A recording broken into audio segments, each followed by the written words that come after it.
Chechen যোদ্ধারা, চেচেনিয়ার যোদ্ধারা যোদ্ধা মানে কি পুরো মিলিটারি। তারা বলেছে যে যদি আমেরিকা স্থল যুদ্ধ চালায় ইরানের বিরুদ্ধে, সেখানে সৈন্য পাঠায়, ইসরায়েল যদি সেখানে সৈন্য পাঠায়, তাহলে চেচেন যোদ্ধারা সেখানে যুদ্ধ করতে যাবে।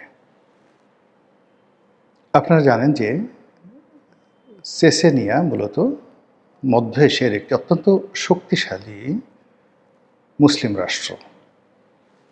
তাদের ধনসম্পদ কি আছে বা না আছে, কিন্তু তাদের আছে দীর্ঘদিন গেরিলা যুদ্ধ করার প্রচণ্ড শক্তি, সাহস এবং অভিজ্ঞতা। তারা সেই সোভিয়েত জমানা থেকে যুদ্ধ করে আসছে। আর এখন চেচেন সরকারের যে প্রধান মিস্টার কাদিরভ, তাকে বলা হয় এই মুহূর্তে পৃথিবীতে যদি মিস্টার ভ্লাদিমির পুতিনের দক্ষিণ হস্ত কেউ থাকেন, আপন মায়ের পেটের ভাই বলে কেউ থাকেন এবং সবচেয়ে বিশ্বস্ত বলে কেউ থাকেন, তিনি হলেন কাদিরভ। আর কাদিরভের যে বাহিনী অর্থাৎ চেচেন বাহিনী, এই বাহিনীকে জনাব ভ্লাদিমির পুতিন ভালোবাসেন নিজের যে বাহিনী অর্থাৎ রাশিয়ান যে আর্মি, সেই আর্মির চাইতে অনেক অনেক বেশি।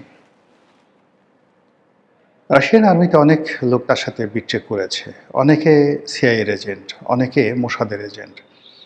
কিন্তু চেচেনিয়া এমন একটা জায়গা এবং চেচেন বাহিনী এমন একটা দুর্ধর্ষ বাহিনী, যে বাহিনীর বিরুদ্ধে কোনো বিদেশি এজেন্ট ঢুকবে, এটা গত ২০ বছর ইতিহাস পর্যালোচনা করলে কল্পনাই করা যায় না।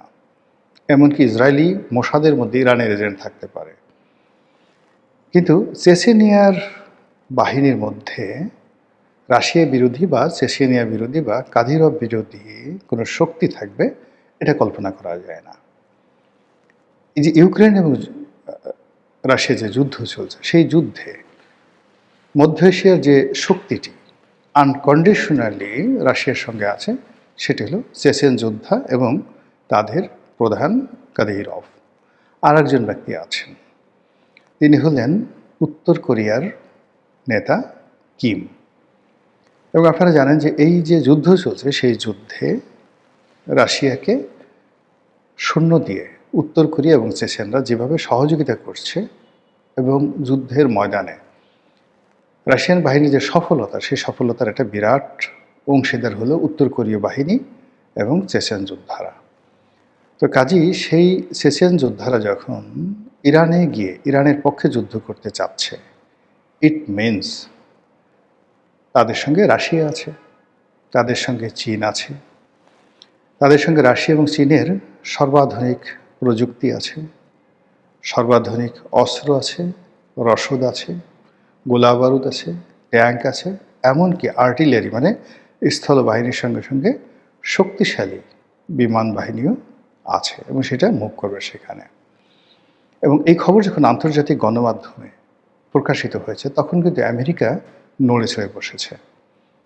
এ কারণে নড়ে চড়ে বসেছে যে গত সেই 1 মাসে যে যুদ্ধের তাদের যে ফলাফল, সেই ফলাফলে এয়ার অ্যাটাক আকাশ থেকে আক্রমণ চালিয়ে একটা দেশকে যতটা ক্ষতি করা সম্ভব, এটা আসলে করা হয়ে গেছে, ইরানকে করা হয়েছে। কিন্তু এই যুদ্ধে ইরানের কত হাজার মানুষ মারা গেছে, কত লাখ বিল্ডিং ধ্বংস হয়েছে, কটা ক্যান্টনমেন্ট মিশে গেছে, সেনাবাহিনীর অবস্থা কি, কিংবা নৌবাহিনীর অবস্থা কি, বিমান বাহিনীর টোটাল যে তাদের অবস্থা কতটা শেষ হয়ে গেছে, এগুলো বড় বিষয় নয়। বড় বিষয় হলো সেই ধ্বংসস্তূপের মধ্য থেকে যেভাবে একের পর এক আক্রমণ ইরান চালিয়ে যাচ্ছে, এটি পশ্চিমা দুনিয়ায় রীতিমতো বিস্ময় সৃষ্টি করেছে যে তাহলে ইসরায়েল এবং আমেরিকা যে আক্রমণ পরিচালনা করেছে, সেই আক্রমণ সম্পর্কে পশ্চিমা মিডিয়া যা বলছে তা কি সত্য নয়? যদি সত্য না হয় বা যদি সত্য হয়, তাহলে হরমুজ প্রণালী কারা নিজেদের দখলে রেখেছে? যদি ইরানের কোনো নৌবাহিনী না থাকে, তাহলে এই হরমুজ প্রণালী এতটা সুরক্ষিতভাবে তারা কিভাবে রক্ষা করছে যে সেখানে ইরানের অনুমতি ছাড়া কোনো জাহাজ চলতে সাহস পাচ্ছে না, যেটা গত 50 বছরে কখনো হয়নি, ইতিপূর্বে কখনো হয়নি। এক ছত্র আধিপত্য। 2 নম্বর হলো যে এখানে শুধু কর্তৃত্ব প্রতিষ্ঠা করেনি, এটার মালিকানা এখন ইরান দাবি করছে এবং এই মালিকানা তারা ছাড়বে না। সুয়েজ খাল কিংবা অন্য যে সকল প্রণালী রয়েছে, যে প্রণালীর উপর ধরুন পানামা খাল, এর উপর বিভিন্ন দেশের যে কর্তৃত্ব রয়েছে এবং তারা যেভাবে লেভি আরোপ করে, শুল্ক আরোপ করে, একইভাবে হরমুজ প্রণালীর উপর ইরান যে শুল্ক আরোপ করেছে, এই শুল্ক তারা যদি আদায় করতে পারে, তাদের আসলে আর কিচ্ছু করা লাগবে না। তাদের কোনো তেল সম্পদ লাগবে না। সারা দুনিয়া যদি তাদেরকে সেই নিষেধাজ্ঞা দেয়, শুধুমাত্র এই হরমুজ প্রণালী ব্যবহার করে এখান থেকে যে তারা যে শুল্ক এবং কর পাবে, তার উপর ভিত্তি করে একটা রাষ্ট্র খুব অচিরে তারা দুবাই, সিঙ্গাপুর, কুয়েত, রিয়াদ এর ধরনের যে দেশ এবং এই ধরনের যে মেগা সিটিগুলো রয়েছে, সেই পর্যায়ে তারা ইস্পাহান, তেহরান থেকে শুরু করে অন্যান্য যে বড় বড় শহরগুলো রয়েছে, সেই শহরগুলো তারা গড়ে তুলতে পারবে হাইয়েস্ট 5 থেকে 7 বছরের মধ্যে, এই ধ্বংসস্তূপের উপরে। এটা কি আমেরিকা বোঝে না? সেটা আমেরিকা বোঝে। বোঝার কারণে তারা সিদ্ধান্ত নিল যে এই যুদ্ধ যদি সমাপ্ত করতে হয়, তাহলে তাদেরকে ইরানে স্থল অভিযান চালাতে হবে। কিন্তু স্থল অভিযান তারা কিভাবে চালাবে? তারা তো তাদের যে সৈন্যবাহিনী, সেই সৈন্যবাহিনী ল্যান্ড করার জন্য কোনো ভূমি পাচ্ছে না। কোনো আরব রাষ্ট্র তাদেরকে ভূমি দিচ্ছে না। এমনকি ইসরায়েল, তারাও বলছে না যে ইসরায়েলের যে ভূমিগুলো আছে বা যে বন্দরগুলো আছে, সেই বন্দরে আমেরিকান নৌবাহিনীগুলো বা বিমান বন্দরে আমেরিকান বিমানগুলো তারা এসে তাদের সৈন্যগুলো ইসরায়েলে নামবে, এরপর এখান থেকে তারা সরাসরি অন্য যে কোনো মাধ্যমে তারা অন্য দেশে যাবে। তো কাজেই এটা ইসরায়েল রাজি হচ্ছে না। অন্যদিকে তাদের যে সকল প্রায় 20টির মতো ঘাঁটি ছিল, প্রত্যেকটা ঘাঁটি ভেঙে চুরে তছনছ করে দিয়েছে, যে ওখানে একটা এখন মানুষ তো দূরের কথা, কোনো পশু পাখিও সেখান থেকে ওঠে না। তাহলে ইরানের যে স্থল অভিযান তারা কিভাবে চালাবে?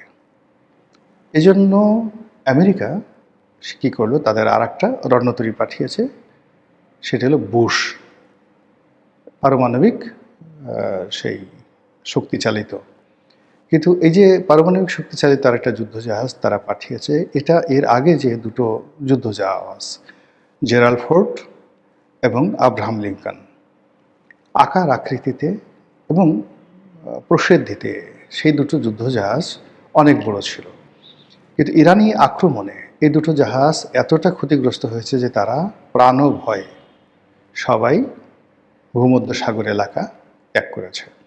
এবং এই যুদ্ধজাহাজ দুটি এতটা ক্ষতিগ্রস্ত হয়েছে যে এগুলো আবার আগামীতে কমিশনিং করা যাবে কিনা, অর্থাৎ আবার নামানো যাবে কিনা, এটা নিয়ে সন্দেহ দেখা দিয়েছে এবং আমেরিকার নৌবাহিনীর মনোবল ভেঙে চুরমার হয়ে গেছে। তো সেক্ষেত্রে যদি বুশ নামক যে পরমাণু চালিত যুদ্ধজাহাজ আসে বা এরকম আরও 10টা জাহাজ আসে, তাতে ইরান ভয় পাবে না, বরং আমেরিকার ভয় যে নতুন যে যুদ্ধজাহাজগুলো পাঠানো হচ্ছে, সেই যুদ্ধজাহাজের পরিণতি আগের আব্রাহাম লিঙ্কন বা জেরাল্ড ফোর্ডের মতো হয় কিনা, এই গেল এক।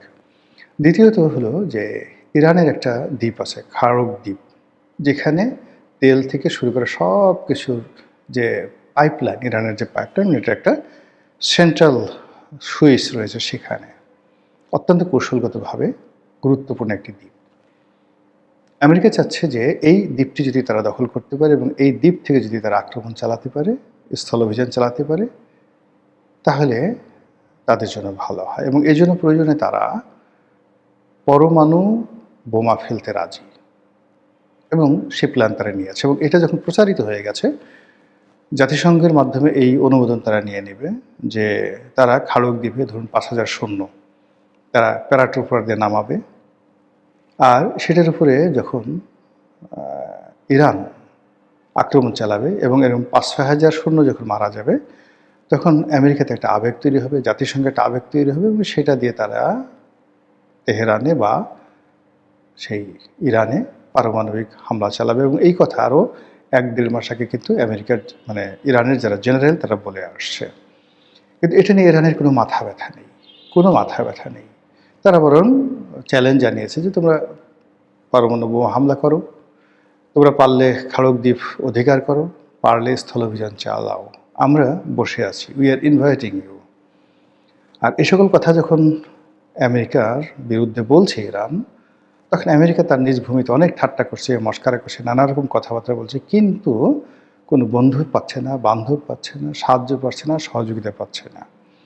তো সেই অবস্থাতে এই যুদ্ধটার ইতি টানার জন্য তাদেরকে আনকন্ডিশনালি ইরানের কাছে স্যারেন্ডার করতে হবে, ইরান যা চেয়েছে তা দিতে হবে, এবং হরমুজ প্রণালীকে ইরানের হাতে ছেড়ে দিতে হবে, এবং মধ্যপ্রাচ্যে তারা থাকতে পারবে না। এটা গেল একটা অপশন।